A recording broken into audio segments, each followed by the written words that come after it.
2017லேருந்து 21 வரைக்கும் அந்த 4½ வருஷம் கவர்மெண்ட்ல என்னெல்லாம் பண்ணீங்க? அதோட விளைவு தான் இன்னைக்கு அனுபவிக்கிறீங்க. இன்னைக்கு நாடு பூரா வந்து ஒவ்வொரு கட்சியையும், பிராந்திய கட்சியையும் எப்படி பிஜேபி கபளீகரம் பண்ணியிருக்குன்னு புரிஞ்சா இது புரியும். ம். நல்லா கொள்ளடிக்க விடுவான் அவன, சொரண்ட விடுவான். ம். எவ்வளோ வேணுமோ சாப்பிடு. இதுதான் அஜித் பவாருக்கு நடந்தது, இதுதான் ஏக்நாத் ஷிண்டேக்கு நடந்தது, இதுதான் மஹபூபா முஃப்திக்கு நடந்தது, இதுதான் முலாயம் சிங் தம்பிக்கு நடந்தது, இதுதான் ராம்விலாஸ் பாஸ்வானுக்கு நடந்தது, ம். இதுதான் நவீன் பட்நாயக்குக்கு நடந்தது. ம். உன்னை நல்லா கொள்ளடிக்க விடுவான். கடைசியா முடிச்ச உடனே லகானை போட்டு தூக்கிடுவான். ம்.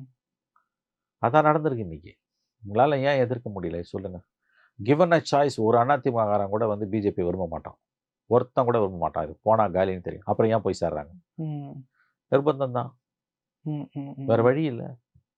ம். எதுக்கு பாமகவுக்கு இன்னைக்கு என்ன பிரச்சனை? எதுக்கு பிஜேபியோட போணும்? ம்.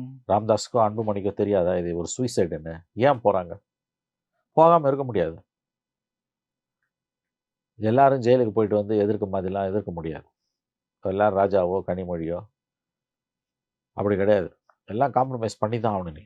ம். அங்க வந்து மாட்டிக்குது இது. அந்த 4 வருஷம் கவர்மெண்ட் இன்னைக்கு ஏடிஎம்கேவை இந்த கதியில கொண்டு வந்து விட்டுருக்கு.